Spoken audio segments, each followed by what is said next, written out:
hardworking Egyptian sculpturist فتحى Mahmoud was born in the year 1918 in Cairo. He joined the University of Applied Arts in 1933 and graduated in 1938. He was tutored at the hand of the great Mahmoud Mukhtar. Then he made his way to France, Belgium, and Italy before returning in 1950 to become one of the most prominent Egyptian figures of the 20th century in sculpture. Not only was فتحى Mahmoud a creative force in the field, but also an exceptional innovator in a time where possibilities were limited, the spirit of innovation was drained, and thought was defeated. فتحى Mahmoud's vision, that of an aesthetic artist in the field, was under a noble and refined humanitarian slogan, and that was, art for the millions, from them and for them. Meaning that the true success of an artistic work is how it is met with acceptance and how it can melt into the conscience and heart of the broad public that interacts daily with the art. The financial reward was never the influential factor when it came to his life path or his artistic choices. After all, he did have a family consisting of a past companion and children. But he was not as much preoccupied with providing them a decent life and means of living as much as he was interested in spreading an artistic value to an extent that within these circumstances, he often offered his art for free. And it was sufficient for him to feel the pride of leaving his mark on society through his many pioneering artworks in the Egyptian streets and through his artful ceramic productions that were intertwined with the daily life of every member of every family in this society. Many may feel confused and simultaneously filled with admiration for the sophisticated vision of this artist who had excelled in creating contemporary work that preserved the cultural identity of Egypt in his works. Despite the diversity of these works that adorn the squares and buildings of Cairo and Alexandria, starting with the Talat Harb statue that portrays the colossus of the Egyptian economy through its lofty formation and solid stance that expresses the strength and vitality of the economic movement at the time, all the way to the ever-powerful Zamalek Tower sculpture, which faces the headquarters of the Egyptian Center for International Cultural Cooperation, down to the Armed Forces Building mural with its exaggerated ferocity, and the collection of statues depicting traditional women carrying urns, which had decorated the processes of development on the main streets leading to the pyramids in the 1970s. Not to mention the delicacy of the deer statue that sits in one of the most prominent squares in the city of Alexandria, and the undying mural that welcomes visitors of the city through the reception hall at its grand seaport. All the way down to the monument of the martyrs of the Cairo University, which stands for Egypt, the mother proud of her children whom had stood up to the occupation in '53. The Cairo Airport mural, the Supreme Court sculpture on Galet Street, and military museum collections.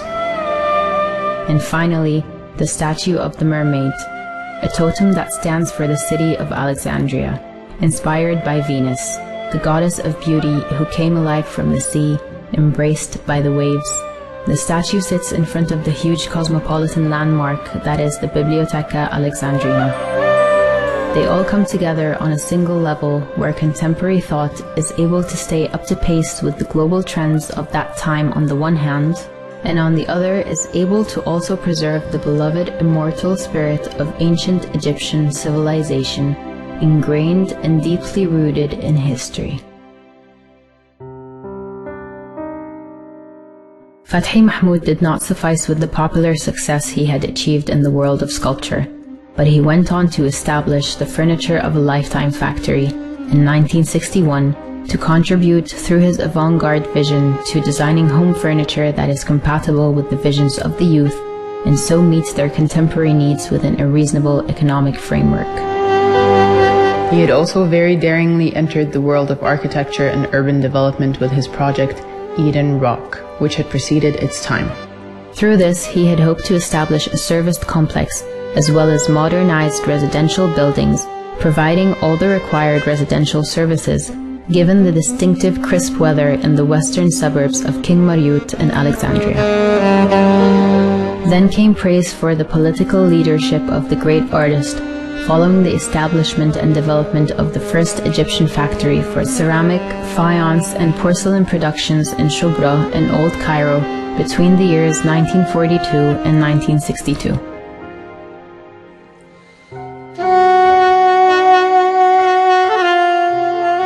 فتحى Mahmoud's ambition did not stop there.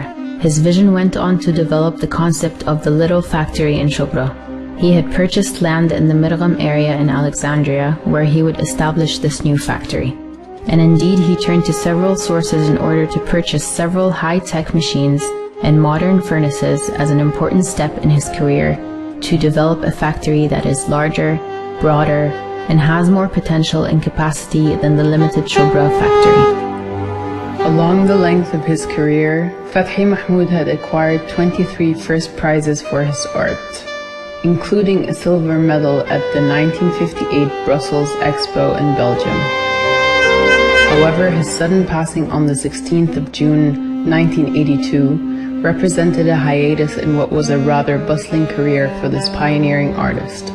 And from there, his children stepped in to recommence his efforts in the midst of those difficult circumstances, to resume the practical establishment of the factory structure, which had then made its way through the next 40 years of challenges, to become the largest Egyptian factory for porcelain production in Africa and the Middle East.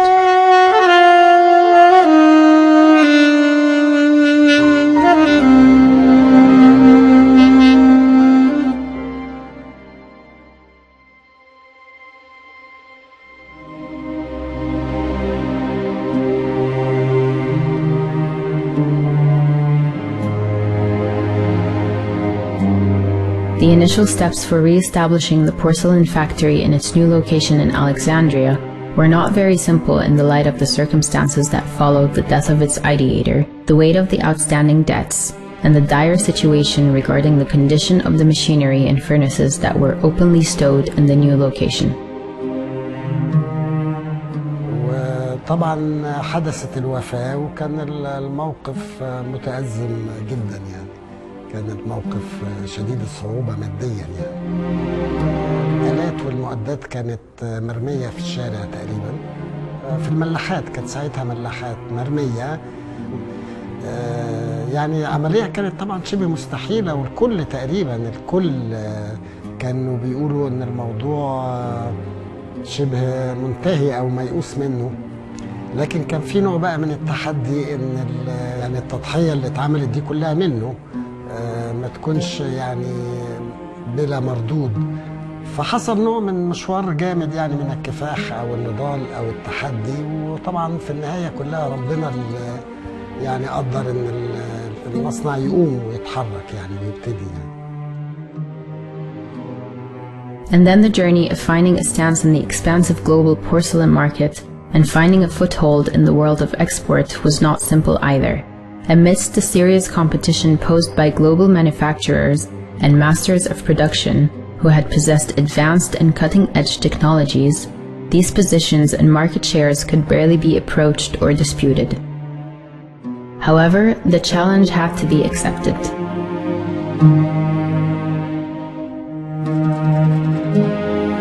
During this arduous journey, فتحى Mahmoud's direction and initiative were not merely meaningless slogans, the effect of which would end with the death of their initiator. They were substantial principles that formed the strategy for his factory and materialized the future of its production lines on practical grounds. Not only that, but the directing principles also helped formulate vital arrangements along the journey and in the midst of the power and ferocity of competition.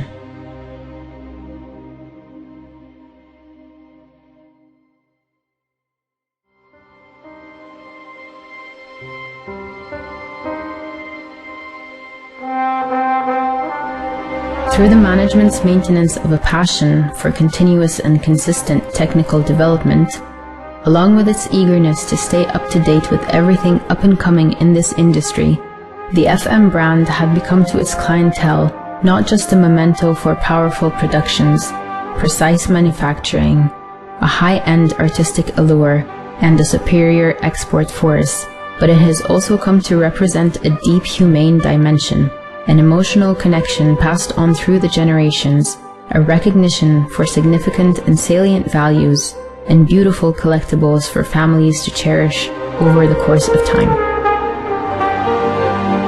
The ever-aspiring management did not stop at what had already been achieved locally and in the export markets of the porcelain industry. Instead, it had set a future vision to further increase export capacities and acquire wider market shares, delving into manufacturing domains that are yet to be explored in the world of porcelain production.